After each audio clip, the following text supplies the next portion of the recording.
थोड़ा सा लगा है बाद आ कोरस कोरस तो हम नहीं पकड़ते हैं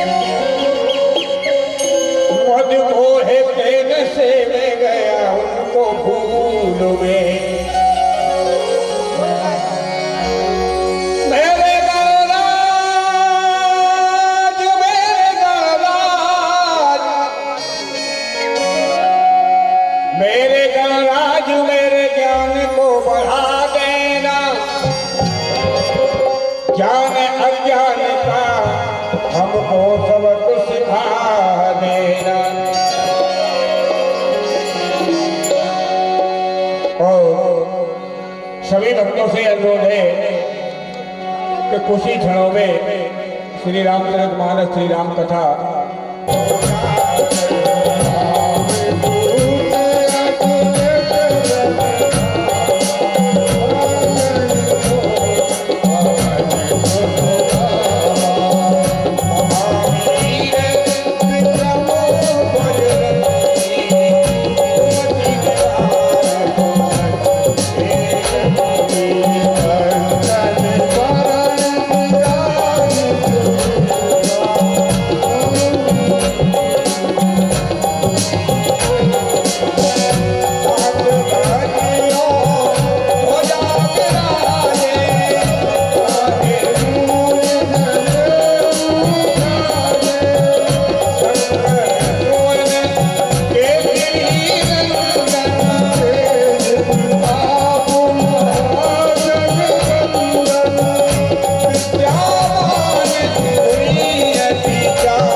हरे ओम नंदनंदनाय च विद्महे कन्याकुमारी च धीमहि तन्नो देवः प्रचोदयात् हरे ओम श्री महालक्ष्मी च विद्महे सर्वशक्त्यै च धीमहि तन्नो दुर्गः प्रचोदयात् हरे ओम तत्पुरुषाय विद्महे महादेवाय धीमहि तन्नो रुद्रः प्रचोदयात् हरे ओम तत्पुरुषाय विद्महे महादेवाय धीमहि तन्नो हनुमत् प्रचोदयात् ओम सगुरुदेव सदा महाव सदा भासवता संभाव्य भवते संपदत्रैलाभ भूमि जनयन् देवैका ओम सेवन्ति काम कलजं भगवाटलाब्जै पुण्णाम जाति करवेलरताल पुष्पै बिल्वा प्रवाल तुलसी दल मंजरी भेदाम्बोजामि जगदीश्वरमय विषीदं नाना सुनिपत्पाणि कालोद्भवानि च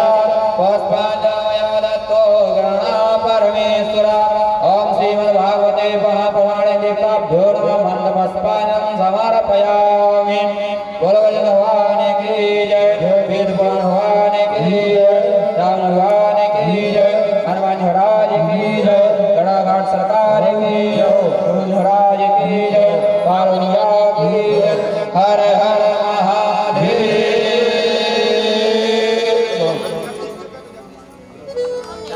देख के सरकार की राम रघुबर को एक कृष्ण भानु में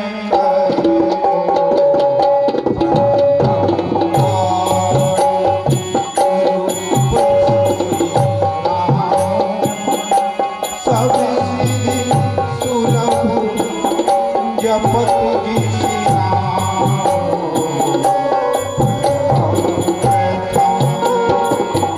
भरत के चरण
श्री पंडित व्यास श्री महाराज पंडित श्री सतीश चौबे जी के मुखारबिंद से आज की रस्मी कथा, जिसमें आप आज श्री शंकर पार्वती विवाह की कथा को देर न करते हुए सभी भक्त कथा पंडाल में पधारने का और धर्म लाभ लेने का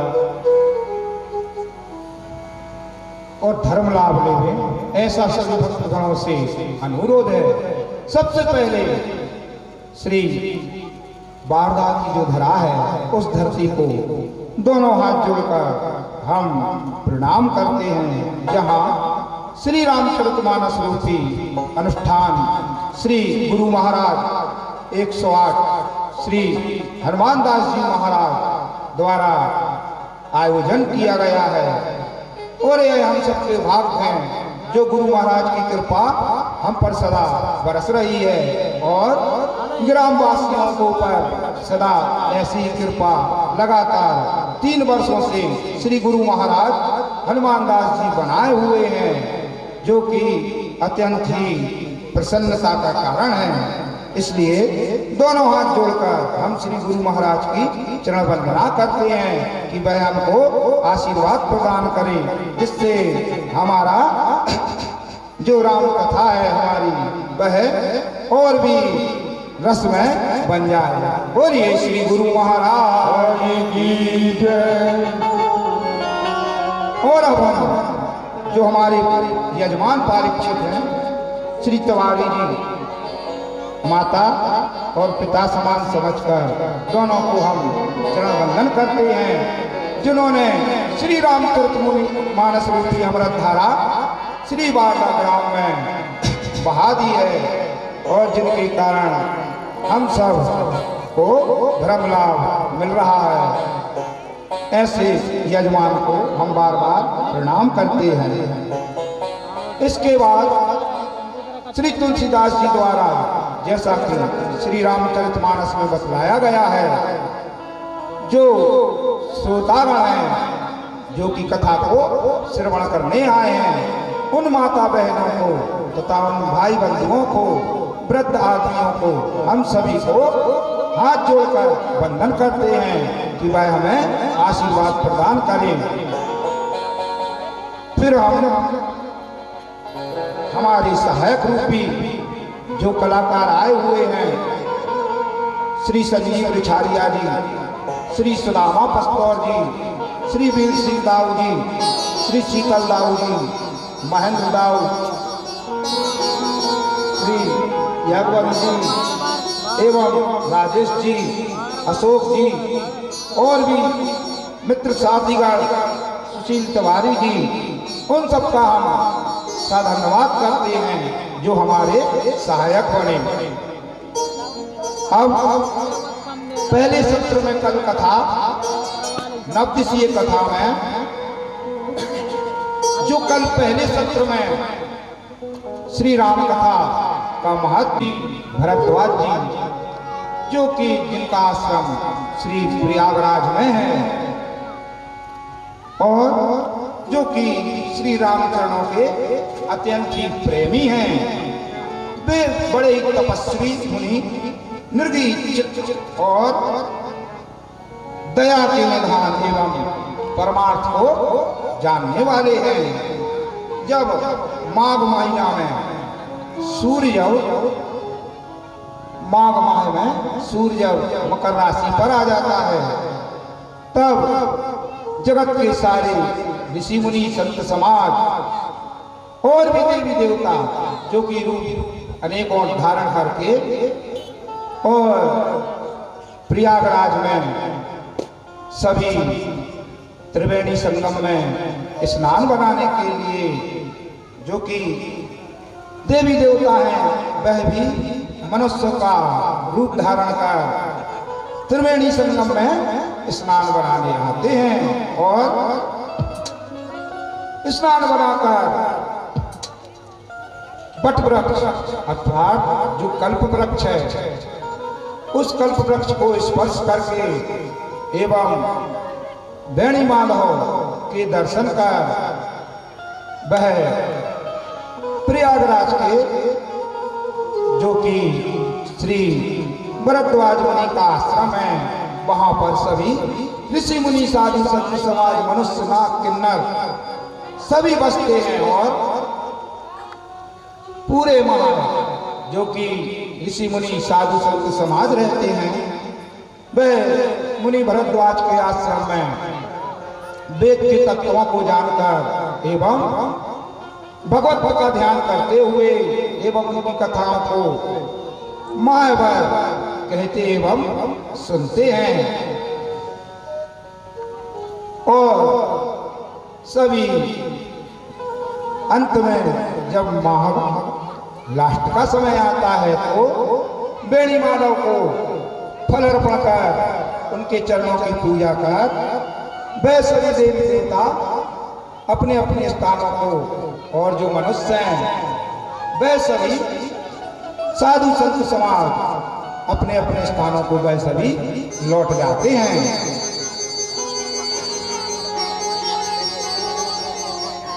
एक बार जब पूरे मकर भर सभी स्नान करके मुनि साधु संत समाज जब स्नान करके वह अपने अपने स्थानों को चले गए, उसी समय श्री याज्ञवल्क्य जी मुनि महाराज को श्री भरद्वाज जी मुनि महाराज ने जो कि उनके चरणों को पकड़कर और विनती करके अपने आश्रम में उनको ठहरा लिया अर्थात रख लिया। बहुत प्रकार से उनकी पूजा अर्चना करके और फिर वह इस प्रकार जो उनके अंदर संशय है अर्थात मुनि भरद्वाज जो है वह श्री याज्ञवल्क्य जी मुनि महाराज से कुछ राम चर्चा करना चाहते हैं अर्थात जो राम कथा है वह उसको सुनना चाहते हैं। इस कारण वह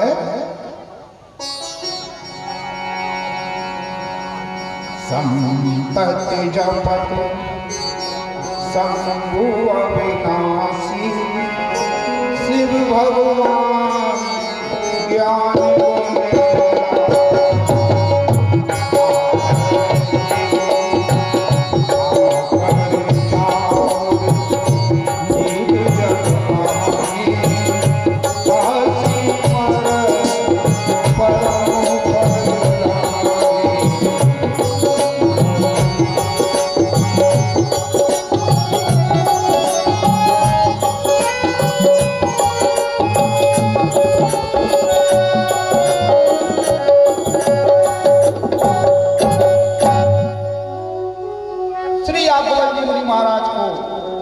भरद्वाज जी ने रोक लिया और वह कहते हैं कि हे नाथ मेरे मन में एक बड़ा ही संदेह है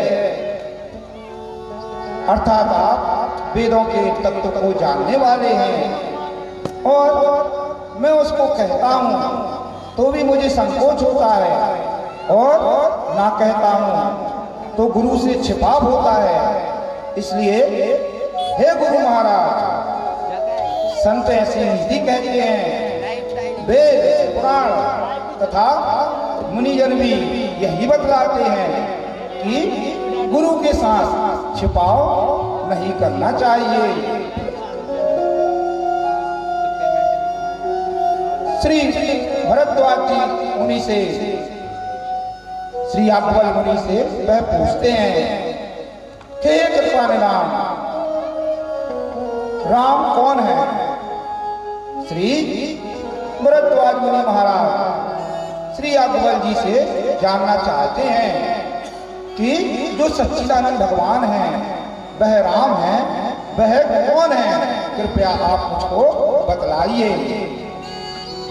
इस पर मुनि जो याज्ञवल्क्य जी हैं वह हंसते हुए और मुस्कुराकर इस प्रकार कहते हैं, क्या कहते हैं?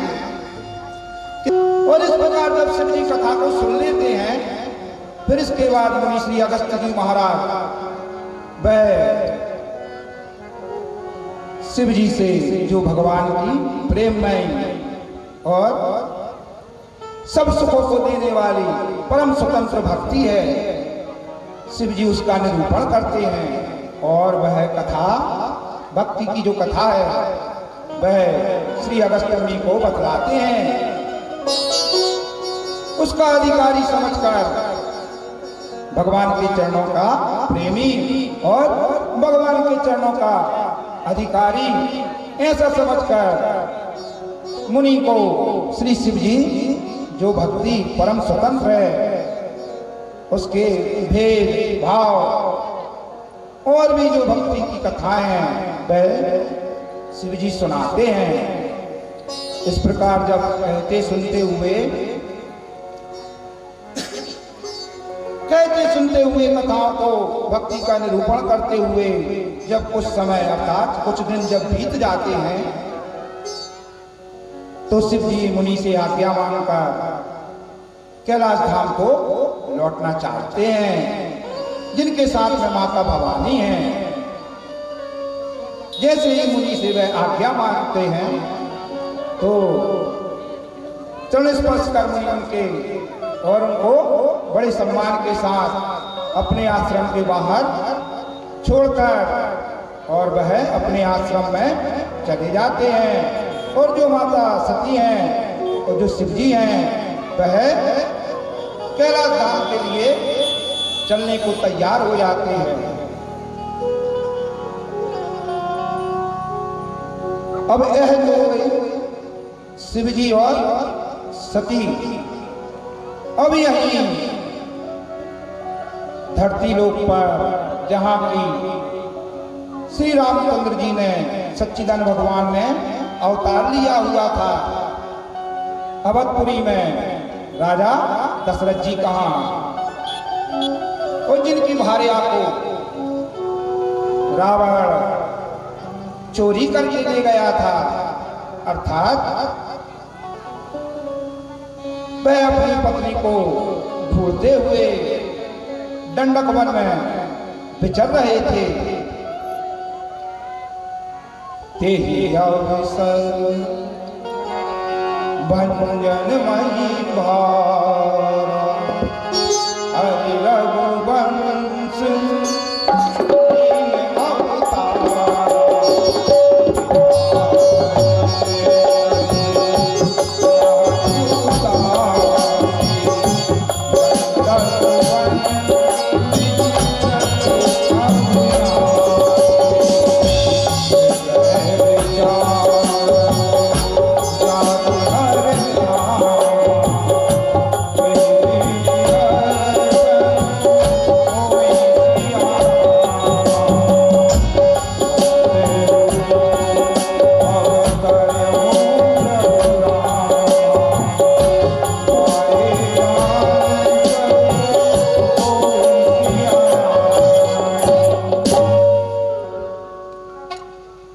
उन्हीं दिनों पृथ्वी का भार उतारने के लिए छिपाव वाली बातें थी, क्योंकि माता सती ने जो सीता का रूप धारण किया था इस बात को जो वे बता नहीं रही थी।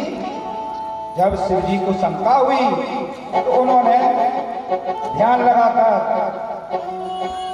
बोले ब्राह्मण देवता की जय हो।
बात को समझ गए, जो उन्होंने ध्यान लगाकर देखा कि माता सती ने सीता का रूप धारण किया और अब इस रूप में हमारी उनसे भेंट हो नहीं सकती है, अर्थात अब तो केवल त्याग के ही बनता है।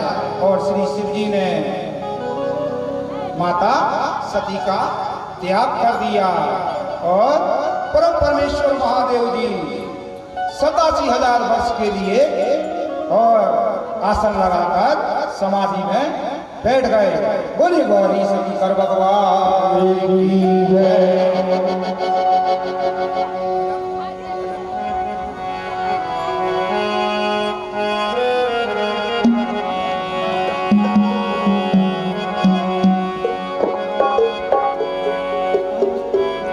जय जय राम कथा, जय श्री राम कथा, जय जय राम कथा, जय श्री राम कथा, ओ जय जय राम कथा, जय श्री राम कथा, जय जय राम कथा, जय श्री राम कथा।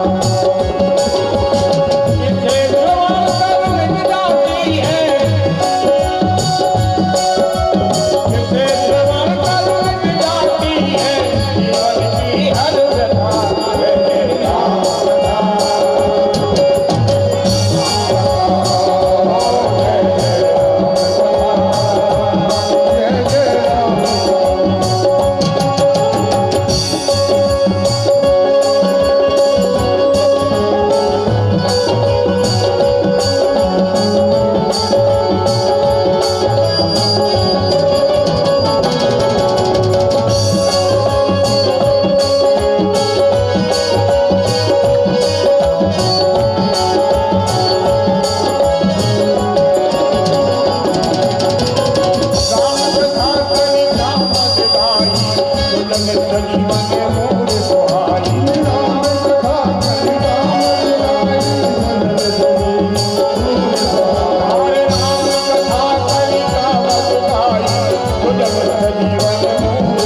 जय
राम जय जय राम कथा।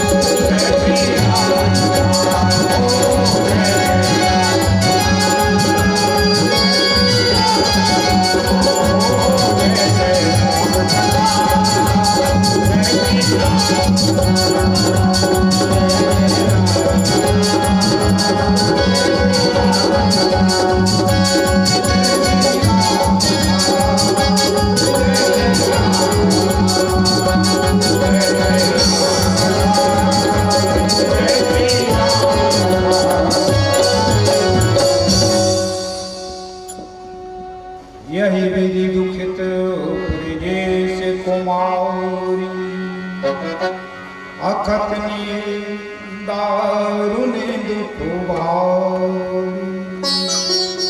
दक्ष सुता सती जी इस प्रकार जो कि शिव जी 87,000 वर्ष के लिए समाधि में बैठ गए, उनको इतना दारुण दुख हुआ कि माता के दुख का कुछ वर्णन ही नहीं किया जा सकता है।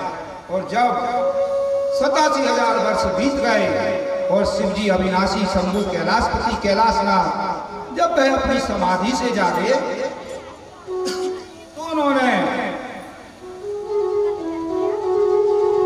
कि राम नाम शिव सुमिरन लागे, अरे जाने सती ये जगत पति जाओगे। राम राम राम राम कहते हुए परम कृपालु दयालु शिव जी भगवान अपनी समाधि से जाग गए।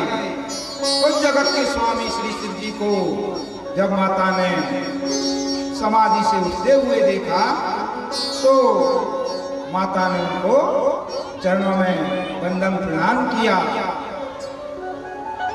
शिव जी ने जो कि माता सती का त्याग कर दिया था, अर्थात उनको वाम भाग बैठने के लिए नहीं दिया।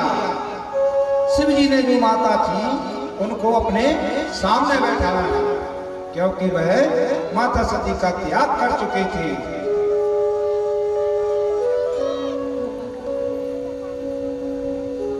जब उसी समय जो राजा दक्ष शिव जी ने जब माता के ऐसे वचनों को सुना जिससे चूंकि कोई आने के लिए न्योता नहीं आया था, शिव जी मना करते हैं कि बिना न्योता आए बिना बुलाए कहीं नहीं जाना चाहिए, ऐसा माता सती को बतलाते हैं।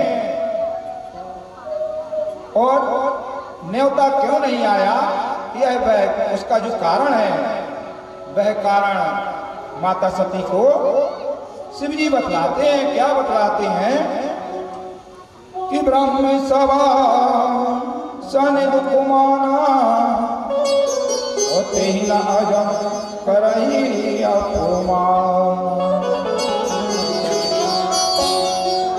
जब एक बार ब्रह्म सभा में ब्रह्मा की सभा लगी हुई थी और दक्ष राजा प्रजापति के जाने पर चूंकि सारे देवता खड़े हो गए और मैं राम नाम का स्मरण कर रहा था, जिस कारण जिस गति से मैंने उनको मैं खड़ा नहीं हुआ और जिसका विरोध वह अभी तक मानते हैं, और जिस कारण से उनने हमारे घर पर न्योता नहीं भिजवाया है, ऐसा शिव जी माता सती को बतलाते हैं।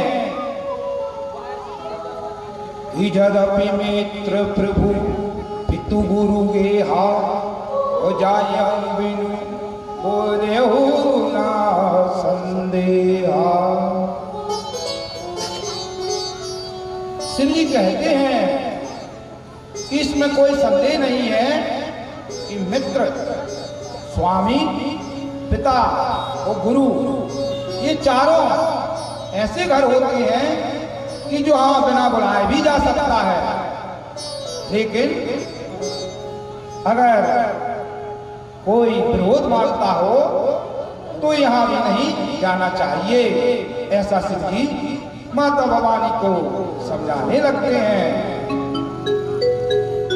जब शिव जी बहुत प्रकार से समझाते हैं, होनवार कुछ और ही है, और समझाने पर भी जब माता नहीं मानती है तो अपने कुछ मुख्य गणों को देकर शिव जी माता को अपने पिता के घर जहाँ की यज्ञ का उत्सव हो रहा था, कुछ मुख्य गण साथ देकर माता सती को वह दक्ष कुमार प्रजापति कहाँ भेज देते हैं।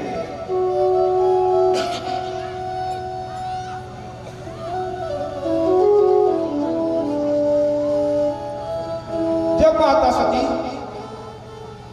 देवता के स्वामी दक्ष प्रजापति कहाँ पहुंचती हैं तो जैसे ही वह महल के समीप पहुंचती हैं तो देखती क्या है कि उनका कोई आदर भाव नहीं किया जाता है। महल में जब वह अंदर प्रवेश करती हैं, जहां की उनकी बहनें हैं जो वह उनसे मिलती हैं, जब वह और आगे जाती हैं तो उनकी जो माता हैं उनसे बहुत प्रेम से मिलती हैं और जब वह आगे बढ़ते हुए अपने पिता राजा दक्ष के समक्ष पहुंचती हैं, जो कि अनदेखी करते हुए राजा दक्ष आगे बढ़ जाते हैं। माता कुछ ना मानते हुए और आगे जब बढ़ती हैं जहां की यज्ञ रखा गया था, जब वह यज्ञ स्थल पर पहुंचती हैं तो क्या देखती हैं कि शिव जी का जो स्थान है वह उस यज्ञ में जब उन्हें कहीं भी दिखलाई नहीं देता है तो माता क्रोध में आ जाती हैं कि शिव अपमान जाई सही हृदय न होई प्रबोध और सकल सवई हट हट की तब बोली बचन सको।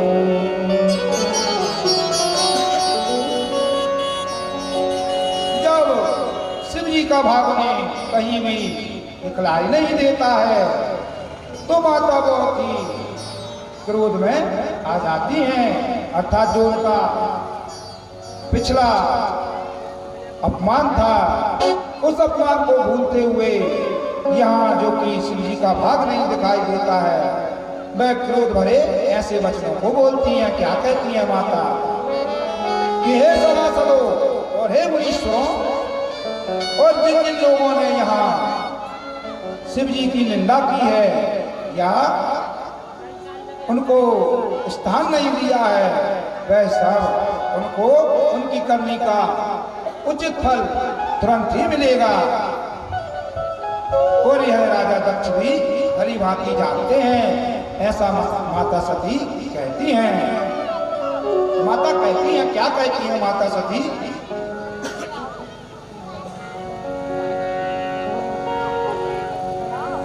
संत सांभू श्रीपति अपुवारा सुनहि जाता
पति भगवान विष्णु की निंदा सुनी जाए वहां ऐसी मर्यादा है।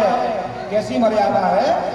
माता सती बतलाती हैं वहां ऐसी मर्यादा है कि यदि अपना बस चले, अपने बस में है अगर, तो उस निंदा करने वाले की जीभ काट दी जाए, और नहीं तो अगर ऐसा नहीं कर सकते हैं तो अपने कानों को मूंदकर उस स्थान से आगे चल दिया जाए। ऐसा माता सती बतलाती हैं। फिर माता कहती हैं कि जिन राजा दक्ष ने हमारे पति का इतना अपमान किया है, जिनके वीर से हम उत्पन्न हुए हैं, मैं उसको तुरंत ही त्याग देऊंगी। ऐसा माता सती कहने लगती हैं और तुरंत ही योग अग्नि के द्वारा हवन कुंड के समीप माता सती अपने शरीर को छोड़ देती हैं। जैसे ही सती का मरण होता है, शिव जी की निंदा की थी, उन सभी को मारकर राजा दक्ष का वह सिर तोड़कर और अग्निकुंड में डाल देते हैं। अर्थात जो सिरद्रोही की हाल होता है वो वही हाल राजा दक्ष का हुआ। और ऐसा यह इतिहास प्रसिद्ध है और ऐसा गोस्वामी तुलसीदास जी बतलाते हैं। जब सती अपना शरीर छोड़ती हैं, उस समय वह सच्चिदानंद भगवान से यह वरदान मांगती हैं, सती ही मारत हरि, सती ही मारत हरि संवर। उन्होंने सच्चिदानंद भगवान श्री राम जी से यह वरदान मांगा कि शिव के चरणों में सदा ही हमारा प्रेम रहे और जन्म जन्मांतर हमारा अनुराग उनके प्रति रहे और सदा ही हम उनके चरणों की दासी बनकर रहे। ऐसा माता ने श्री राम जी से वरदान मांगा, जिसको भगवान ने भली दिया और जिस कारण माता सती है जो वह परम श्रेष्ठ श्री हिमाचल जी कहा जाकर जन्म लेती हैं। जब ते उमा से ग्रह जाई सकल सिद्धि संपत्ति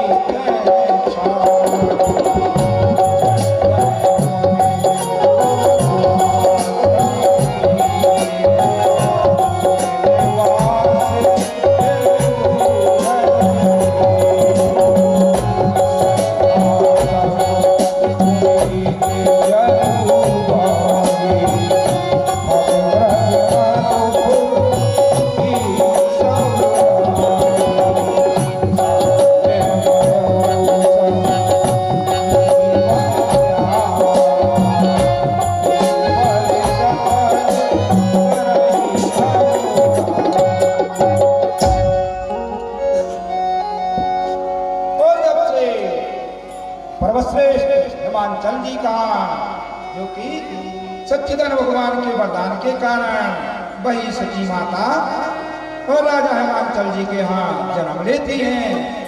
और जब माता जो सती थी वो पार्वती रूप में जिन्होंने जन्म लिया और तभी से हिमाचल पर्वत पर जितनी भी रिद्धि सिद्धियां होती हैं और जो संपत्ति होती है वह सभी छा जाती है, अर्थात पर्वत श्रेष्ठ बहुत ही मनोहर बन जाता है। जो भी ऋषि मुनि साधु संत समाज है वह सभी हिमालय पर्वत पर अपना डेरा डाल लेते हैं और उन्हें हम वहां उनको रहने के लिए ठहरने के लिए उचित आसन प्रदान करते हैं। ऐसा गोस्वामी तुलसीदास जी महाराज श्री बालकांड में श्री रामचरितमानस में बतलाते हैं।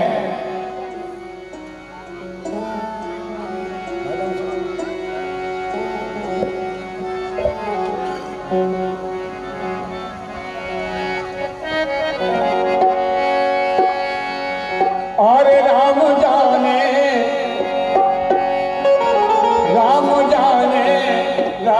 काए मेरा राम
मुनि आए।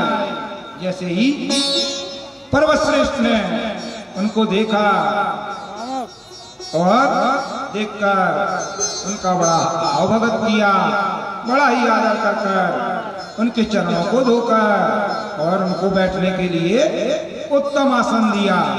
और फिर अपनी स्त्री से, जो उनकी पत्नी है, मुनि के चरणों में उन्होंने सिर नवाया और जो मुनि का चरणोदक जल था वह सारी घर में छिड़कवाया।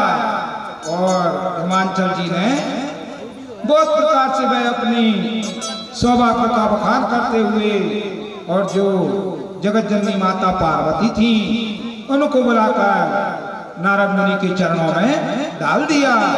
और क्या कहने लगे कि हे मुनि, आप त्रिकालज्ञ व सर्वज्ञ हैं और आपकी गति सर्वत्र है, अर्थात आप हृदय में विचार कर और जो भी मेरी कन्या के दोष और गुण हैं वह उसको कहिए।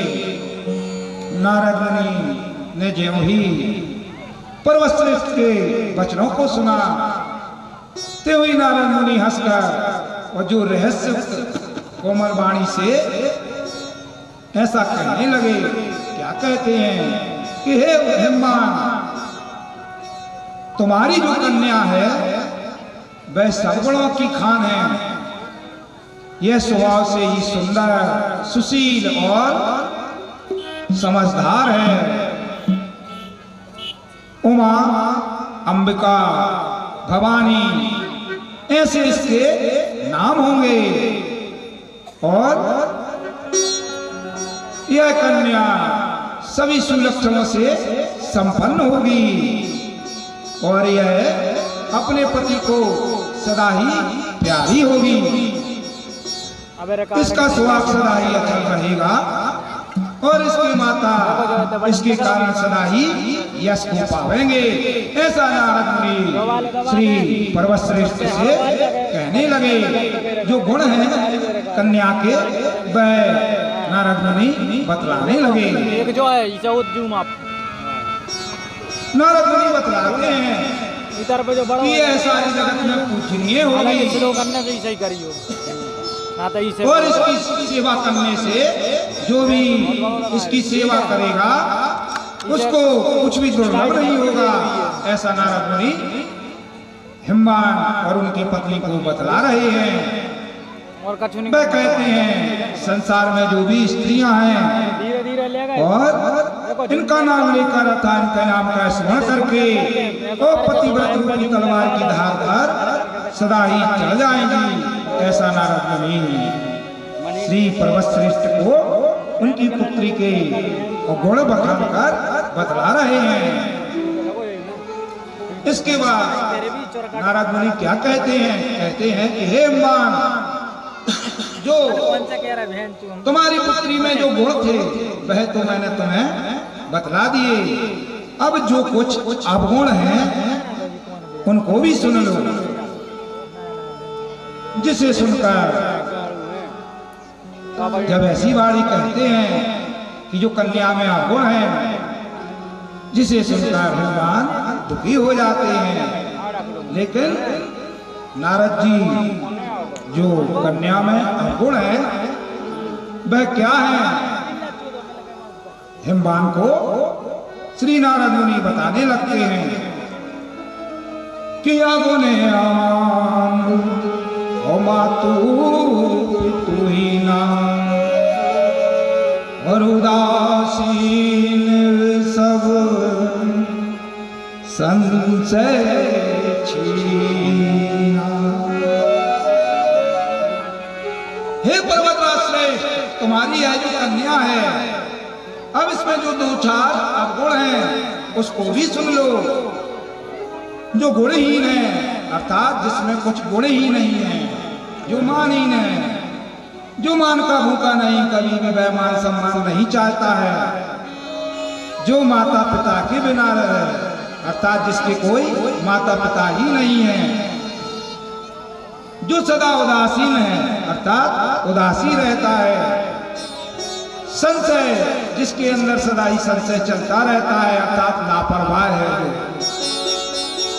योगी है, जटाधारी है एवं निष्काम है, और जो कि अमंगल वेश को धारण करने वाला है, इसके हाथ में ऐसी रेखाएं कहती हैं कि इसको ऐसा पति ही मिलेगा।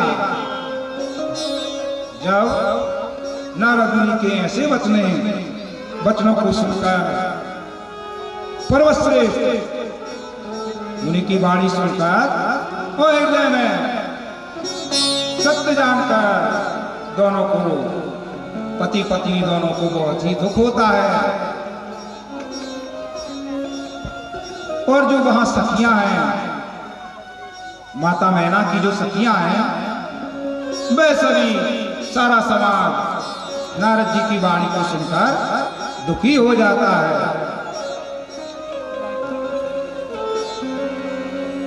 कि कहे मुनि बंद सुनू, कि कहे मुनि से मुबंद सुनू,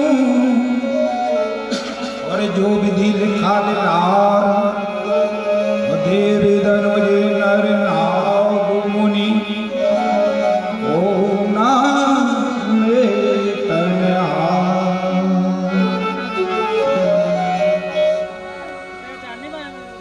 जब माता मैना और हिमवान दुखी हो जाते हैं और उसका उपाय पूछने लगते हैं, तब नारद मुनि ऐसा कहते हैं, मुनीश्वर कहते हैं कि हे राजन सुनो, हे हिमवान सुनो, विधाता ने जो ललाट पर लिख दिया है उसको चाहे देवता हो और चाहे दानव हो, चाहे मनुष्य हो चाहे ना हो, मुनि हो, कोई भी उसको मिट नहीं सकता, अर्थात उसको मिटा नहीं। सुनते ही माता पार्वती प्रसन्न हो जाती हैं और उनका शरीर पुलकित हो जाता है। श्री जी जो कि भरद्वाज जी से कहते हैं कि मैंने जो पार्वती का सुंदर चरित्र कह सुनाया है, और अब जो शिव जी का सुहावना चरित्र है उसको सुनो। ऐसा श्री जी जो कि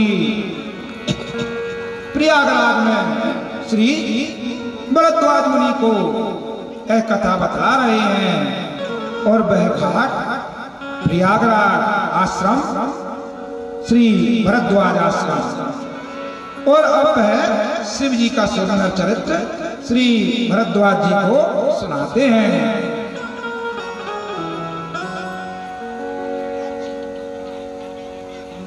जब से माता सती ने अपना शरीर छोड़ा था, तब से सदाशिव शंकर महेश्वर जी बड़े दुखी हुए, यहाँ वहां इस जगह उस जगह और चलते फिरते थे। उसी समय कृपा निदान सच्चिदानंद भगवान, कृपालु दया निदान, बिना ही कारण के दया करने वाले श्री राम जी प्रकट हुए। प्रगटे राम, प्रगटे राम, कृतज्ञ कृपाला, रूपशील निधि तेज विशाल,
उसी समय सच्चिदानंद भगवान शिव जी के सामने प्रकट हो गए, जो कि कृपालु रूप और शील के भंडार हैं, जिनका महान तेज पुंज भगवान जैसे ही प्रकट हुए उन्होंने बहुत तरह से और शिव जी की सराहना की और कहा कि आपके सिवा ऐसा कठिन व्रत और कोई नहीं कि मुझे मांगे यह वर दीजिए। क्या वर मांगते हैं शिव जी से कि आप जाकर जो कि आपके लिए पार्वती जी ने जन्म लिया है उनके साथ आप विवाह कर लें, ऐसी विनती श्री राम जी शिव जी से करते हैं।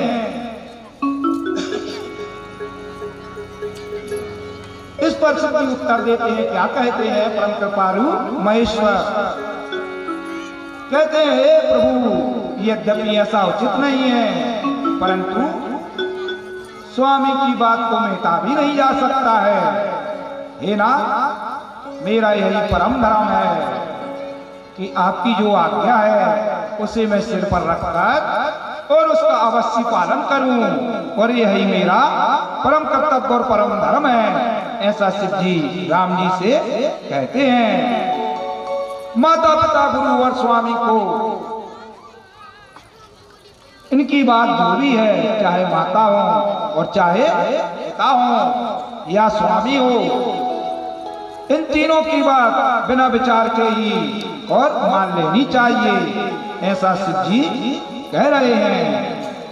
और आप तो मेरे सब प्रकार से परम हितकारी हैं। हे नाथ, तो मैं आपकी आज्ञा मेरी। हे हर मतलब हर तात्पर्य क्या होता है, हर शिव जी को कहते हैं। श्री राम जी कहते हैं कि हे हर, आपकी प्रतिज्ञा पूरी हो गई, अब हमने जो कहा उसे हृदय में रखना, अर्थात जो मैंने आपसे पार्वती से विवाह करने की बात कही है उसको आप अपने हृदय में धारण करना, ऐसा कहते हुए और परम कृपालु दया निधान बनाई कारण की करुणा करने वाले करुणा निधान श्री रामचंद्र जी अंतर्ध्यान हो गए। बोलिए श्री सीताराम सरकार की जय। सीताराम सीताराम सीताराम सीताराम सीताराम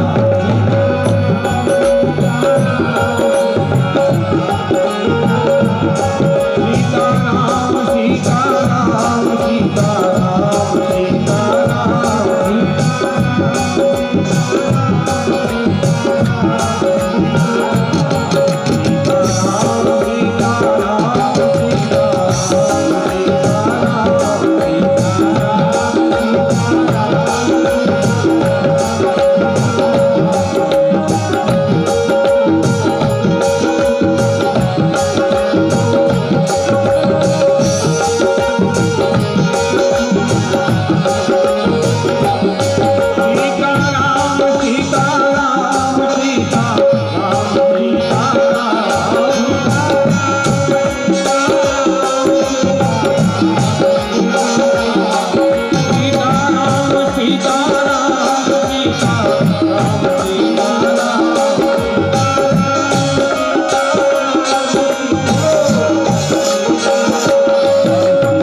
सत्य समझकर, और तुम किस कारण यहाँ तप कर रही हो?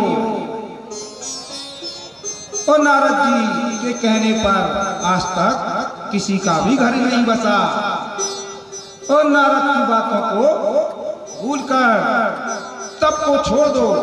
हम आपका विवाह, जो कि सबसे सुंदर है और जो वैकुंठ निवासी हैं, ऐसे श्री हरि विष्णु से आपका विवाह हम करा देंगे।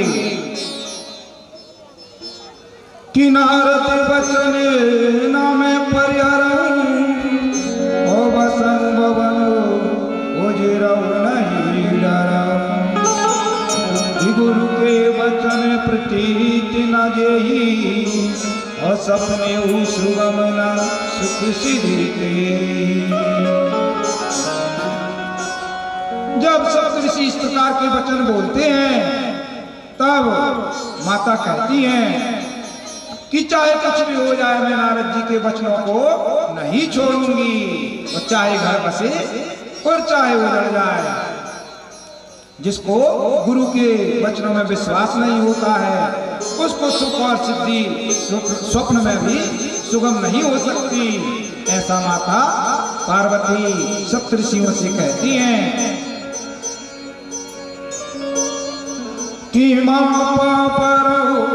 कमाई जगदम्बा और तुम ग्रह गवेन ओ भयो विलंबा।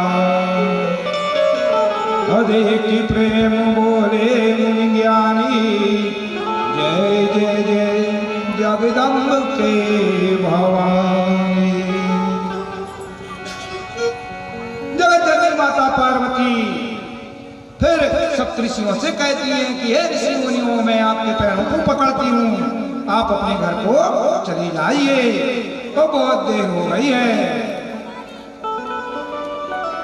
और शिव जी के प्रति माता पार्वती का जब सप्तऋषि ऐसा प्रेम देखते हैं, जिसको कि देखकर वह गदगद हो जाते हैं, तब जो ज्ञानी मुनि हैं वह क्या कहते हैं कि हे जगत जननी भवानी, आपकी जय हो, आपकी जय हो, आपकी जय हो। ऐसा बार बार बारंबार उनकी जय कहते हुए और मुनि सप्तऋषि उनको प्रणाम करते हैं कि तुम माया भगवान से सकल जगत पितु मातु, नाहि चरण सिरे मुनि चले, पुनि पुनि हरि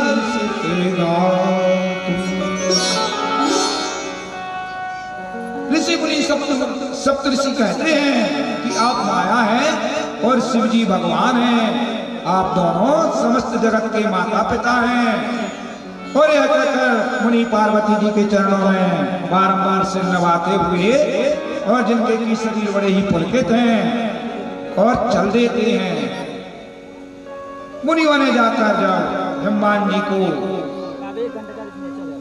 पूरी जिस प्रकार उन्होंने परीक्षा ली शिव जी के कहने पर, और यह कथा कहते हुए और माता पार्वती के पास हनुमान जी को भेजा। हनुमान जी माता पार्वती के पास पहुंचे, जहां की वह तप कर रही थी,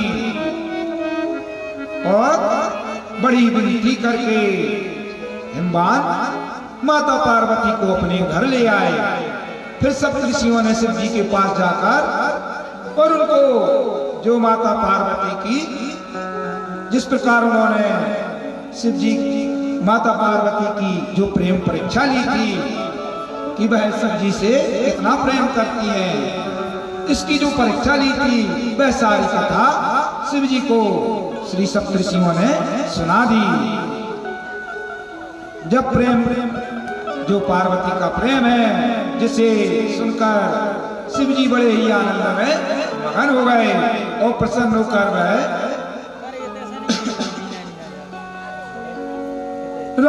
श्री रघुनाथ जी का ध्यान करने लगे।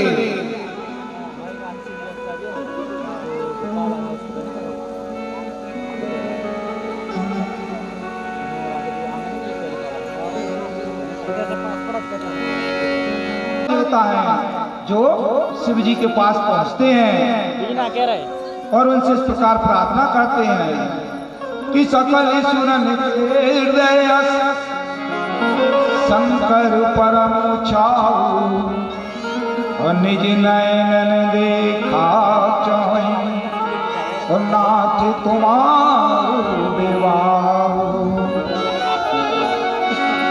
सभी देवता कहते हैं कि हे सदाशिव शंकर जी, सब देवताओं के मन में ऐसा परम उत्साह है कि हे नाथ, वे सभी अपनी आंखों से आपके विवाह को देखना चाहते हैं।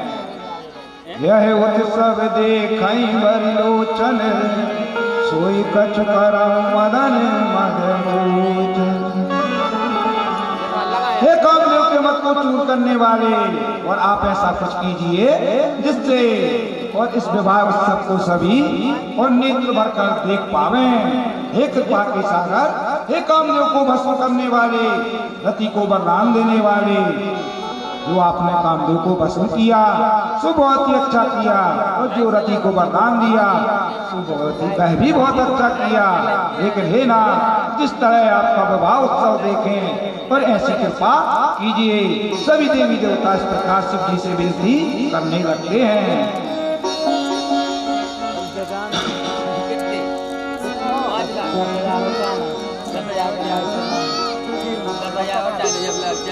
सुधनी सुनकत सुगरी सोचाई ओ बेगी वेद विधि लगन धराई।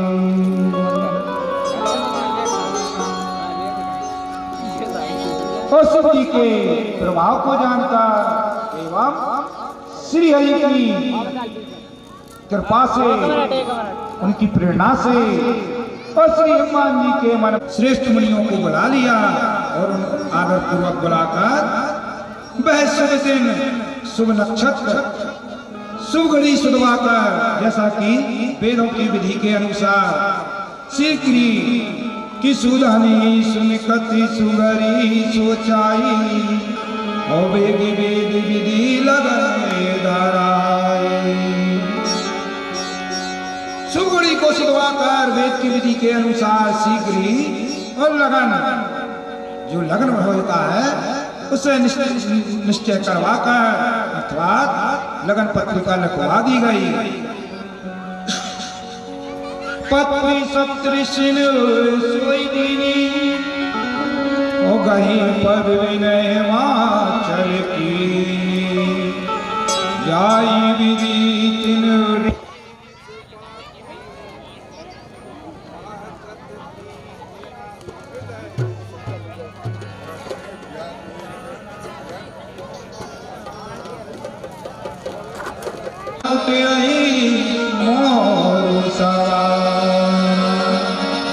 कुंडल कंकन पहरे व्याला तन विभूति पट के अरिछा। और सभी शिव जी के गण आकर और एक एक गण एक एक करके शिव जी का श्रृंगार करने लगाया। जब एक गण आया तो उसने जटाओं का मुकुट बना दिया और उस पर सांपों का मोर सजा दिया। शिव जी को सांपों के ही दूसरे गण ने आकर कुंडल और कंकड़ पहना दिए। तीसरा गण आया तो उसने शिव जी के शरीर पर विभूति रमा दी। चौथा गण आया तो उसने शिव जी को वस्त्र की जगह बागंबर से लपेट दिया, जिसको कि अब गीत के माध्यम से श्री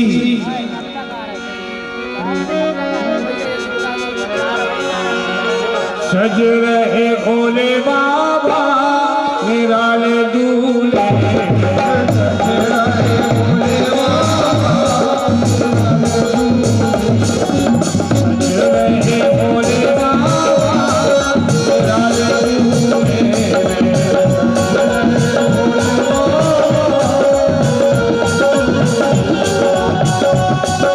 निराले दूल्हे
समान प्यारी है और आप इसे अपनी घर की टहलनी बनाकर रखिएगा। और मैं आपको क्या दे सकता हूँ? शिव जी के चरण कमलों को पकड़कर और कृपा के सागर जब शिव जी ने अपने ससुर को बहुत प्रकार से समझाया और उनके हर प्रकार से जब उनका समाधान कर दिया तो प्रेम से परिपूर्ण मैना जी ने शिव जी के चरण कमलों को पकड़ लिया। और मैना जी क्या कहती हैं कि हे नाथ,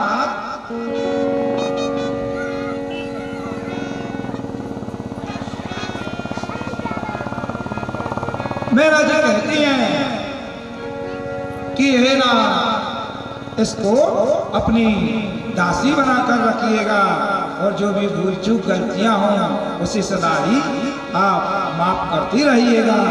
ऐसा मैना माता शिव जी से बार बार विनती करती हैं कि चले संग में वन तू तब और पहुंचा वन विधि बाकी पर तू करी विदा की ब्रस के। तब अत्यंत प्रेम के साथ और शिव जी को पहुंचाने के लिए चले। ब्रस के तो शिव जी ने बहुत तरह से उन्हें संतोष कराकर और फिर उनको विदा किया।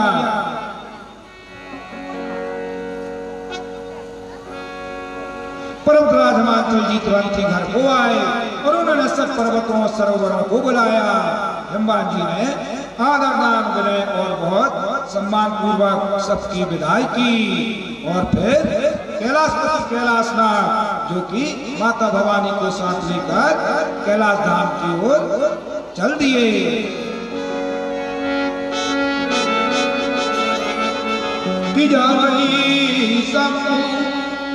कैलाश आए और श्री सब लोग जब शिव जी कैलाश पर्वत पर आ पहुंचे तब सभी देवता अपने अपने लोगों को चले दिए। श्री तुलसीदास जी कहते हैं कि पार्वती और शिव जी जगत के माता पिता हैं, मैं इसलिए उनके श्रृंगार का वर्णन नहीं कर सकता हूँ और मैं तो क्या कोई भी कभी उनके श्रृंगार का वर्णन नहीं कर सकता है। ऐसा गोस्वामी तुलसीदास जी बतलाते हैं। सीताराम सीताराम सीताराम सीताराम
होते ही श्री आरती सच्ची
रमते सम्पदत्रेणावा भूमि जनयन् देवैकाम् शिवाय धीमहि तन्नो देवः प्रचोदयात् हरिः ॐ नारायणाय विद्महे वासुदेवाय धीमहि तन्नो कृष्णः प्रचोदयात् हरिः ॐ नन्दनन्दनाय च विद्महे वासुदेवाय धीमहि तन्नो हनुमत् प्रचोदयात् हरिः ॐ तत्पुरुषाय विद्महे महादेवाय धीमहि तन्नो रुद्रः प्रचोदयात् ॐ सेवन्ति कामिकुलचम्पकपाटलाब्जै पुन्नामजाति करवेलरसाल पुष्पै बिल्वा प्रवाल तुलसी दल मञ्जरी वेदां पूजयामि जगदीश्वरमेव श्रीराम ॐ नानासुनिवत्साणि